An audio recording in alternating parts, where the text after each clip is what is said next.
Hey everyone, ready to really unlock your spoken English and find that confidence you're looking for? We've got some great stuff to share today. We did a deep dive into this YouTube channel, DEP Daily English Podcast, and they have some seriously cool tips. Yeah, it's not just about memorizing more words. Right, it's like rewiring your brain. Yeah, and having fun with the process. Okay, so tell me more about this whole brain rewiring thing. It sounds kind of intimidating. Well, it's actually fascinating when you think about it. When you're learning to speak a new language, you're building new pathways in your brain, like learning a new dance move. Hmm. So it's not just about understanding the words, but actually training our brains to make the sounds. Exactly, and form sentences. There's this specific area of your brain called Broca's area, Okay. and it's responsible for speech production. So even if I can read and understand English, my Broca's area still needs some work to get me speaking fluently. That's exactly right. And one of the best ways to give your Broca's area a workout is through pronunciation drills. Things like tongue twisters can really help you strengthen those neural connections. Ah, tongue twisters. Like she sells seashells by the seashore. I can feel my brain doing push-ups already. Exactly. Are there any other ways to really engage Broca's area and get those words flowing? Absolutely. The source we looked at talks about thinking in English. It sounds simple, but it's a big shift. I've heard that advice before, but I always struggle with how to actually do it. I feel like I'm just stuck in this translating loop. It's like when you first learned to drive. Think about it. You probably had to think about every single action, the clutch, the gas, the brake. But with practice, it became automatic. You weren't translating those actions in your head anymore. Speaking English is the same. So how do we shift gears from that translating in our heads to actually thinking in English? It's about creating an immersive environment. Surround yourself with English. Music, movies, podcasts, even change the language settings on your phone. So it's like building a little English-speaking world around myself. Even if I'm not living in an English-speaking country, I can see how that would help. Exactly. And as you immerse yourself, you'll start noticing phrases and expressions that you can just borrow. Instead of translating, you're building your own library of ready-to-use English. That makes a lot of sense. But let's be real for a second here. One of the biggest things that holds me back from speaking is fear. It's like this stage fright thing. It's incredibly common, and you know what? DEP actually compares it to those funny fail videos we see online. Oh yeah, the epic wipeouts. You're saying we should approach our English-speaking mistakes with the same humor. Precisely. Mistakes are not failures. They're opportunities to learn and grow. Think about it. Even babies fall countless times while learning to walk. They just get back up and keep trying. We need to be more like babies, Uh, fearless and persistent. exactly. I love that analogy, but how do we actually shift from cringing at those mistakes to actually embracing them? Be kinder to ourselves. Instead of beating ourselves up, we need to offer ourselves compassion and patience. That's a great reminder. We're often so hard on ourselves. So instead of striving for perfection, we should focus on progress, celebrate every win. Exactly.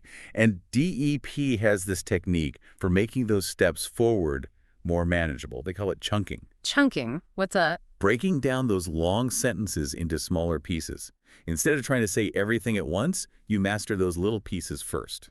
So for example, instead of trying to say, I would like to order a cup of coffee, please, all in one go, I might break it down into, I would like to order a cup of coffee, please.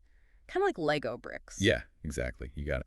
Chunking helps to reduce that overload. Yeah, Makes speaking feel less overwhelming. that makes a lot of sense. But even with chunking, sometimes I get stuck on specific words. What's the best way to really nail those pronunciation hurdles? Well, DEP recommends something called shadowing. Shadowing. Yeah, it's like having a vocal twin. Okay.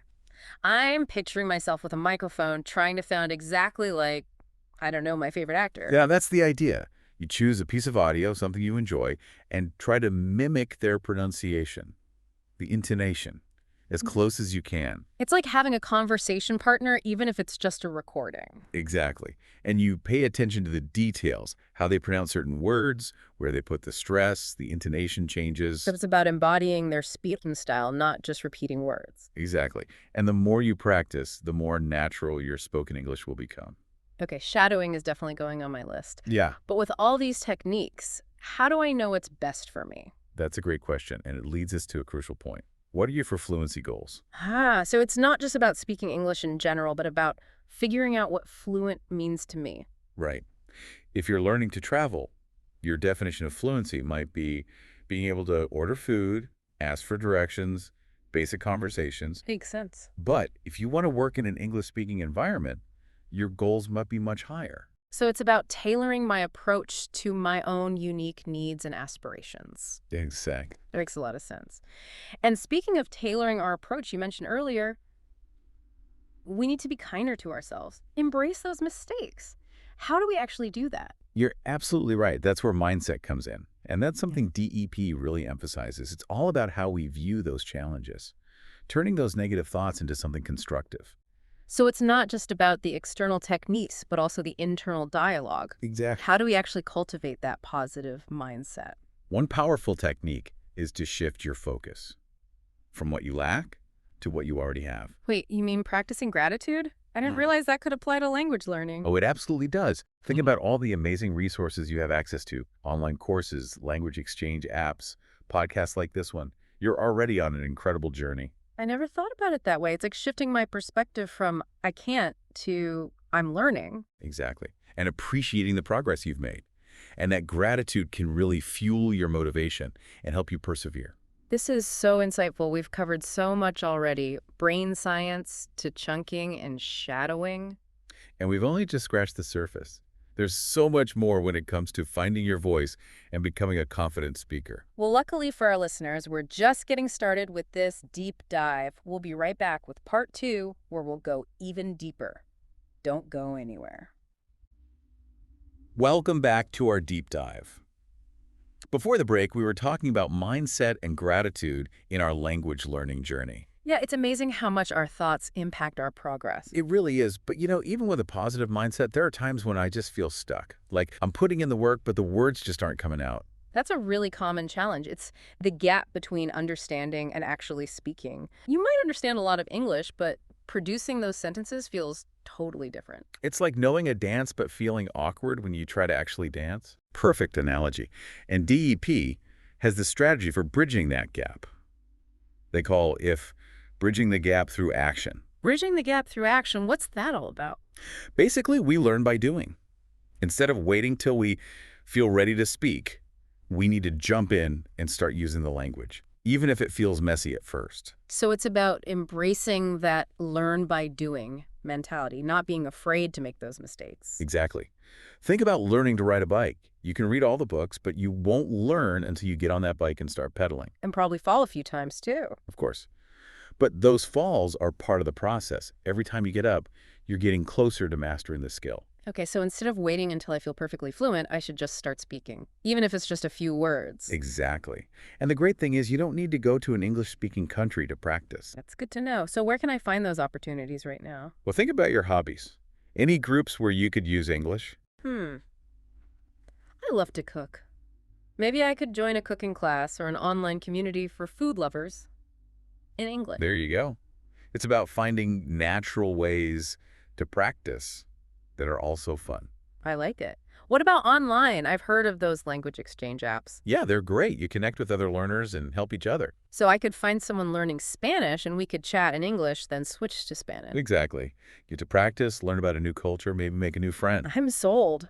What other online options are out there? Oh, tons. Online conversation groups, virtual language cafes, even online tutoring. Wow, it's like a whole world of English speaking right at my fingertips. But how do I even choose? It comes back to your goals. Why are you learning English? What do you want to do with it? Once you know that you can choose the right tools. That's a good point. It's not about finding the perfect method, but the right one for me. Exactly. And remember, consistency is key. Even 15 minutes a day can make a big difference. It's like working out. Exactly. Small efforts lead to fluency. That's something DEP really emphasizes. Okay, so I'm ready to take action. But sometimes I just get stuck on certain phrases. I know what I want to say, but it won't come out right. That's where DEP comes in with another tip. Mastering everyday phrases. Everyday phrases like hello and thank you seems pretty basic. They are the building blocks, though. Knowing these common phrases will make you feel more confident, especially in real-life situations. Right, it's like having a set of tools I can always use. Exactly. And just practice them out loud until they feel natural. So I can use them without thinking too much. How can I make sure I'm saying them right, though? Shadowing can help with that. Listen to native speakers and try to copy them. It's like making their style my own. Yeah, and the more you practice, the more confident you'll become. It's all about building that muscle memory. This is so helpful. But let's be honest, we'll still make mistakes sometimes. How do we deal with that self-doubt and stay motivated? DP has a really interesting perspective on this. Celebrating your mistakes. Celebrating. I usually just cringe. I know it sounds weird, but think about it. Each mistake is a chance to learn. You're pushing yourself outside your comfort zone. So instead of seeing them as failures, I should see them as steps toward fluency. Yes. And DEP suggests something fun to track those steps. Recording yourself. Like talking to my phone. I do that all the time, usually just venting about my day, though. Well, try recording yourself speaking English. Choose a topic, read an article, or just have a conversation with yourself. Like a personal language coach in my pocket. Exactly. You can see what you need to work on. What should I listen for? Start with your pronunciation. Are you saying the words clearly? If not, which sounds are tricky? Okay, so pinpoint the problem areas. What else? Listen to how smoothly you're speaking.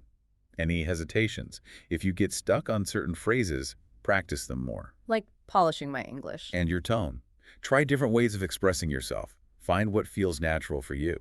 Love that. It's about finding my own voice in English. So recording myself helps me see where I need to improve, and then I can practice those things. Exactly. And don't forget to celebrate the progress you hear. I will. This is so motivating. We've uncovered so much already. And there's still more. Well, luckily for our listener, we'll be right back with part 3, where we'll dive into even more strategies. Don't go anywhere.